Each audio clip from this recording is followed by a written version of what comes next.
क्या, जब आप उनका प्रैक्टिकली यूज़ करेंगे तो कॉन्सेप्ट आपके दिमाग में एकदम प्रिंट हो जाएगा, यानी आपको उसको याद रखने की आवश्यकता बिल्कुल नहीं पड़ेगी। आप उसे उस कॉन्सेप्ट के साथ फैमिलियर हो जाएंगे। और ज़्यादातर लोगों की प्रॉब्लम भी यही है कि उन्हें कॉन्सेप्ट को याद रखना पड़ रहा है। यानी जब आप प्रोग्रामिंग करने बैठते हो तब आप उस छोटे छोटे मिनी प्रोजेक्ट्स के तहत हम आपको बनवाते हैं ये प्रोजेक्ट, जिससे आपका ये पाइथन का जो कंसेप्ट है वो आपका बिल्कुल क्लियर होने लगता है। तो वीडियो स्टार्ट करने से पहले मैं आपको ये दिखा देती हूँ कि हमारा प्रोजेक्ट काम कैसे करने वाला है। तो देखो यहाँ पे सबसे पहले ये तो कोडिंग हो गई, ये जो आपकी कोडिंग है ये तो पूरी कोडिंग इस तरीके की है। और ये बहुत सारे ऑप्शंस, क्योंकि हम लोग एक नोटपैड एप्लीकेशन बना रहे हैं, GUI एप्लीकेशन बना रहे हैं, यानी ग्राफिकल यूज़र इंटरफेस के एप्लीकेशंस जब यहाँ पे डिज़ाइन कर रहे हैं, तो इसके लिए आपको मैं दिखाती हूँ कि किस तरीके से एक हमारा यहाँ पे नोटपैड खुल के आ जाता है। अब नोटपैड खुल के आ गया है तो आप देखो इसका पूरा डिस्प्ले, एक लेआउट किस तरीके का एक नोटपैड का ही है। और यहाँ से एक फ़ाइल जो है ये ऑप्शन बना हुआ है जिसमें हम ओपन है, सेव है, यानी अगर मुझे ये एक फंक्शनल नोटपैड बनाया है जिसमें हम इसको यहाँ से ओपन अगर करेंगे तो आप देखो कि इसमें जो कोई भी फाइलें हैं आपकी नोटपैड की अगर होंगी तो वो यहाँ से ओपन हो जाएंगी। ठीक है ना। यहाँ पे देखो मैंने इसको ये चैप्टर 1 पे किया, इसको ओपन कर लेते हैं तो आप देखोगे कि ये सारा का सारा जो कंटेंट था वो हमारे इस नोटपैड में आ गया। तो इससे आपको साफ समझ में आ रहा होगा कि ये फंक्शनल नोटपैड बना है। और यहाँ से हम इसको अगर सेव करना भी चाहते हैं तो ये सेव भी हो जाएगा। हम इसको डेस्कटॉप पे सेव कर देंगे और यहाँ से तो मैंने इस तरीके से फ़ॉन्ट को लिखा हुआ है। ठीक है। अब इसको अगर मुझे देखिए इसको बड़े साइज़ में करना है तो ये जितनी बार हम जूम इन करेंगे ये आपका उतनी बार जो है ये यहाँ पे व्यू करने पर आप जूम इन आसानी से कर पा रहे हैं। हो रहा है ना।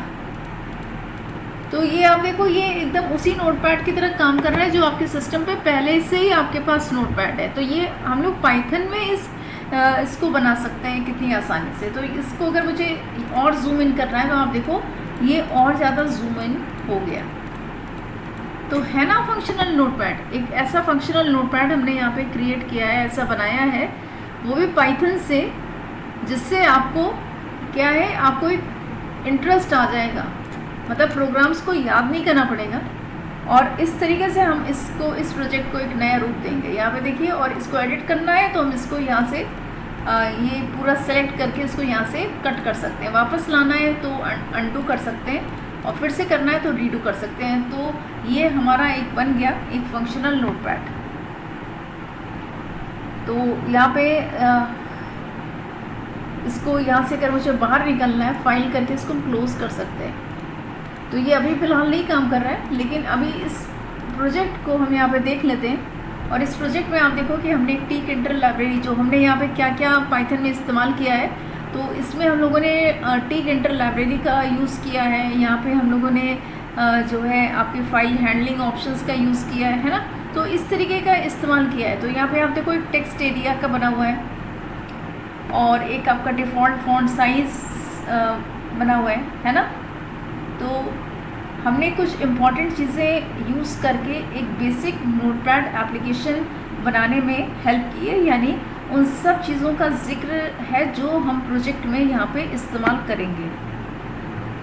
तो यहाँ पे आप देखो यहाँ पे ये रेडी टू यूज़ नोटपैड है। आपको अपनी कोडिंग स्किल्स को आप यहाँ पे ये प्रोजेक्ट करने के बाद एक नेक्स्ट लेवल पर ले जा सकते हैं। तो इसी के साथ साथ मैं आपको ये भी बता दूं कि ये जो हमारी लाइन है इम्पोर्ट tkinter वाला, ठीक है ना, ये इसको करके एक मेन विंडो आप क्रिएट करते हैं। ये हमारा नोटपैड बेस बनाएगा। फिर एक टेक्स्ट एरिया हम यहाँ पे देखो ऐड करते हैं जहाँ पे आप लिख सकते हो, वो टेक्स्ट एरिया है। और फाइल हैंडलिंग भी आपका सुपर इजी है। ओपन और सेव करने के ऑप्शंस ऐड करना बिल्कुल स्पेशल फीचर्स में, जैसे हम लोग यहाँ पे जूम का एक ऑप्शन दे रखे हैं, आप जूम का ऑप्शन यूज़ कर सकते हैं। तो इस तरीके से जो है आपका एक रेडी टू यूज़ नोटपैड हो जाएगा। जब इसको रन कराएंगे तो आप देखोगे कि इस तरीके का एक नोटपैड ओपन होके आपके सामने आ जाएगा। तो इसकी कोडिंग का जो सोर्स कोड है वो मैं आपको यहाँ पे एक फ़ाइल आपको सेंड कर देंगे, जिससे आप उस सोर्स कोड को यहाँ पे अपने प्रोजेक्ट में डाल सकते हैं।